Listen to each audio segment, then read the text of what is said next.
Not on a freezing Munich street corner, not from a stranger in sunglasses who had every reason to keep walking, but when it cut through the mockery stop. You're doing it all wrong. Klaus Hoffman's humiliation became something else entirely. The man who stepped from the shadows changed everything.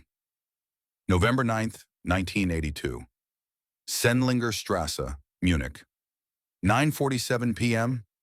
Klaus Hoffman was dying under a street lamp, 23 years old, fake mustache peeling off his upper lip, cheap yellow jacket from a second-hand shop, 12 Deutsche Marks, all he could afford.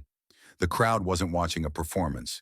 They were witnessing an execution, a crumpled napkin at his feet, a teenager in the back imitating his off-key voice, making exaggerated gestures that sent his friends into fits of cruel laughter. An old woman shaking her head in disgust, muttering in German about young people having no shame. Someone threw a button that landed in his guitar case like a final insult. His fingers barely gripped the guitar neck. The November wind cut through the narrow medieval street like a blade made of ice. His voice cracked from cold, from fear, from the crushing weight of failure pressing down on his chest. This was it. His last 30 marks. His last attempt. His last hope.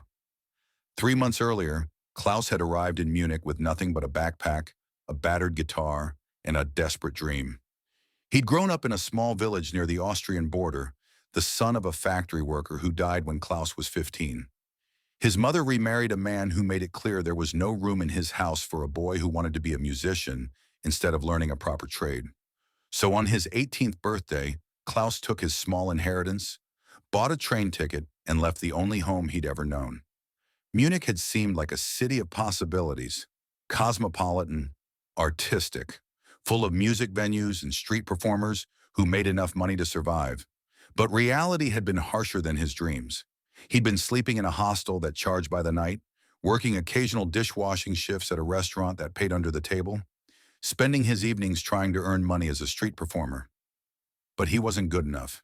His voice was weak, his guitar playing mediocre at best, his stage presence non-existent. Tonight had been his final gamble. If he dressed like Freddie Mercury, if he channeled even a fraction of that legendary charisma, maybe people would stop and listen. Maybe they'd see past his limitations and hear the passion in his heart. Instead, they saw a pathetic imitation and responded with the cruelty that frightened people often direct at those who dare to dream bigger than their circumstances. 50 feet away, in the shadows of a 13th century archway, someone watched. Someone who understood exactly what Klaus was feeling. Someone who'd stood on stages where audiences booed and threw things, back before the world knew his name. Someone who couldn't walk past a person being humiliated for trying to share music with the world.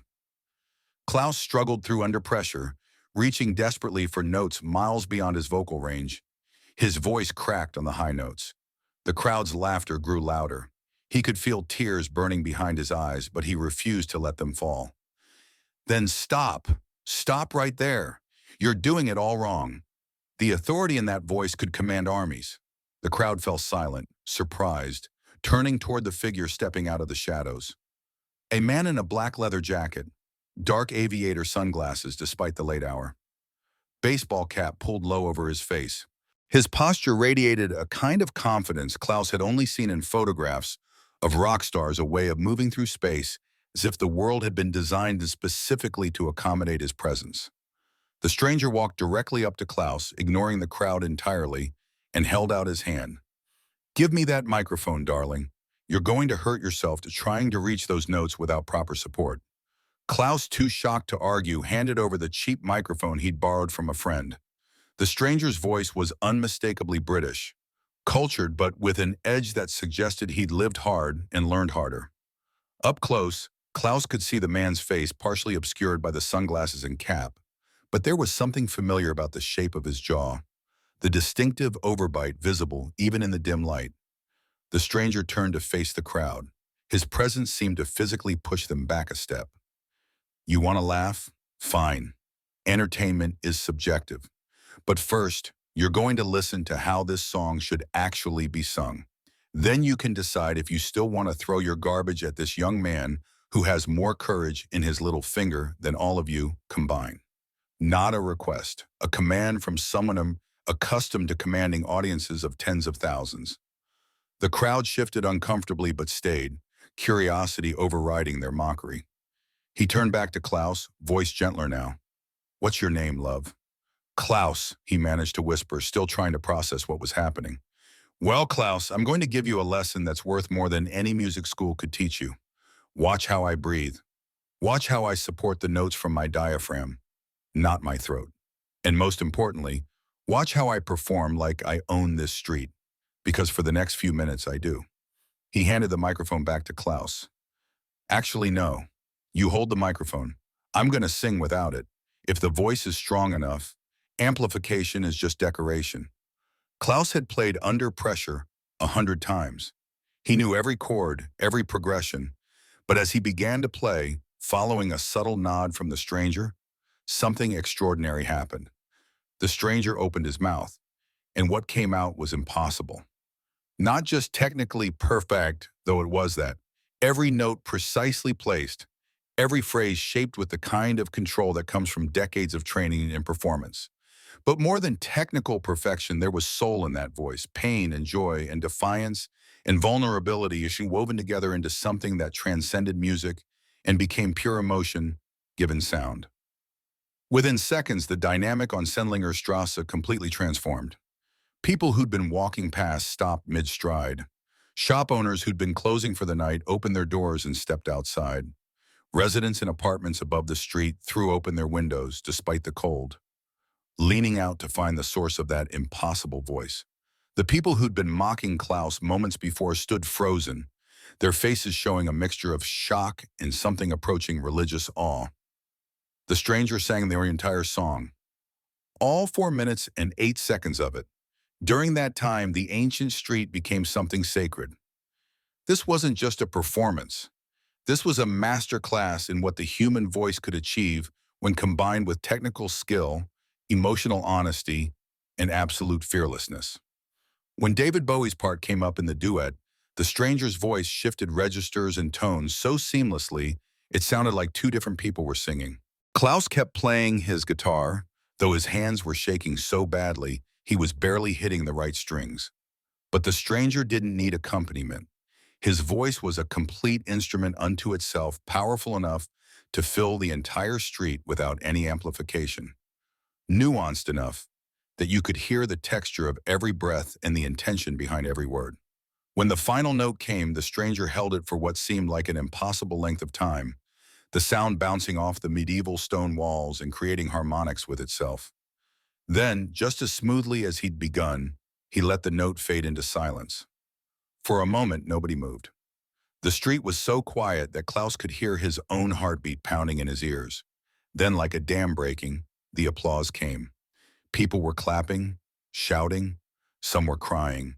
The teenager who'd been mocking Klaus earlier had his hands over his mouth, his eyes wide with disbelief. The older woman who'd shaken her head in disgust was wiping tears from her cheeks. But the stranger didn't acknowledge the applause, didn't bow or wave or smile. He simply turned back to Klaus, removed his sunglasses for just a moment, and Klaus found himself looking into the most famous eyes in rock music. In that instant, he understood who had just defended him, who had just performed on a Munich street corner like it was Wembley Stadium. Freddie Mercury reached into his jacket pocket and pulled out a thick wad of Deutsche Mark notes. He didn't count them. He simply placed the entire bundle into Klaus's guitar case, which contained exactly 3 coins and a button someone had thrown as a joke. Then he leaned in close and spoke in a voice meant only for Klaus to hear. "Listen to me carefully, darling. Your voice wasn't the problem tonight. You have a perfectly serviceable instrument that, with training and practice, could become something quite lovely. Your problem is that you were singing like you were apologizing for existing. You were performing like you expected them to hate you, so they obliged." Freddie reached up and gently pulled off Klaus's fake mustache, which was hanging by one corner anyway. Music isn't about perfection. It's about conviction. It's about standing in front of people and saying, "This is my truth. Take it or leave it. But I'm not going to diminish myself to make you comfortable. And lose this, love. Never imitate. Find your own style, your own voice, your own truth. The world doesn't need another Freddie Mercury. It needs the first and only Klaus Hoffman, whoever he turns out to be. He placed a hand on Klaus's shoulder, and Klaus could feel it trembling slightly. Later, Klaus would realize that Freddie had just left a grueling recording session, that his voice had been raw and strained, that performing on a cold street without warming up could have damaged his vocal cords. But he'd done it anyway, because someone needed defending, and Freddie Mercury had never been able to walk away from that kind of injustice. "Promise me something," Freddie said, his voice urgent now, as if he could sense that the crowd was starting to realize who he was and would soon surround them. "Promise me that you'll keep singing, not for money, not for fame, not even for applause. Sing because something inside you needs to be expressed.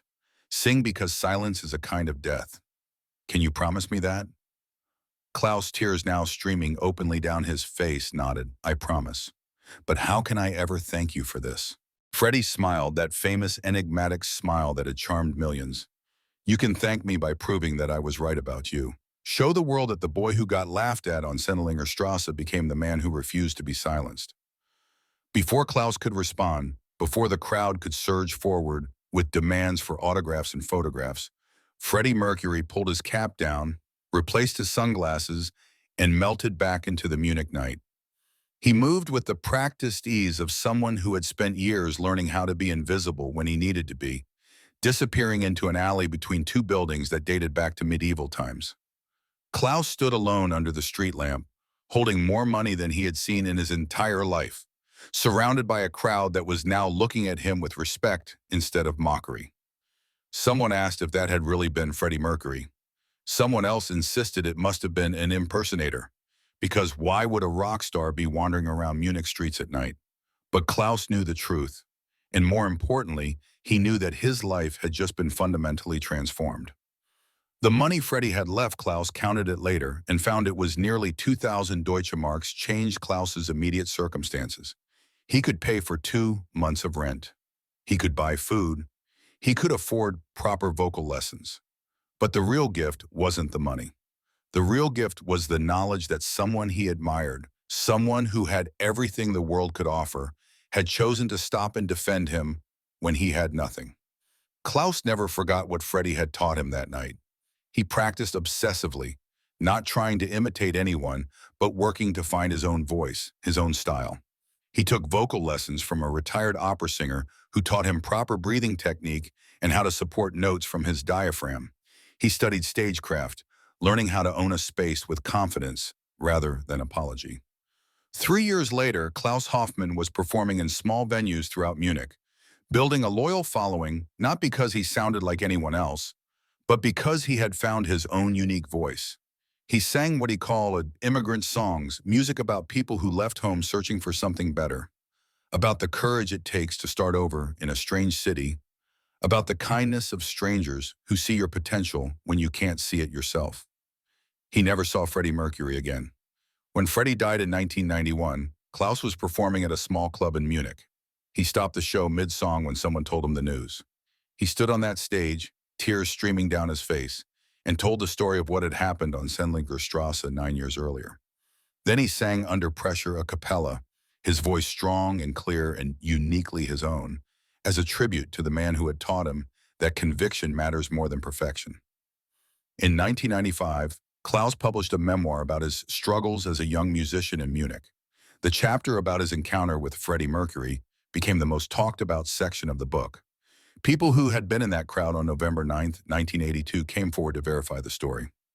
One woman brought a photograph she had taken from her apartment window, grainy and distant, but clearly showing a figure in a leather jacket and cap performing on the street.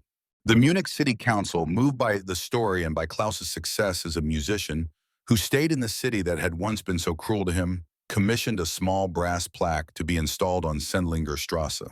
It was placed on the wall near the street lamp where Klaus had stood that night, and it reads, "On this spot in November 1982, a street performer received an unexpected lesson in courage from a master of music.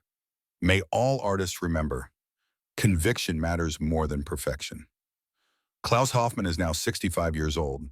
He still performs occasionally, though age has softened his voice. But whenever he plays in Munich, he always makes a stop on Strasse. He stands under that same street lamp, places his guitar case on the ground, and performs one song completely free. Sometimes he makes money, sometimes he doesn't. That's not the point. The point is to honor the promise he made to Freddie Mercury on a cold November night 40 years ago, to keep singing not for money or fame or applause, but because something inside him needs to be expressed. And on those nights when he performs on Strasse, people say that if you listen carefully, if you really pay attention, you can hear two voices singing. One is Klaus Hoffman's, weathered by age but strong with conviction. The other is harder to describe, a phantom harmony that seems to come from nowhere and everywhere at once. A reminder that sometimes the greatest gifts come from strangers who see our potential before we see it ourselves.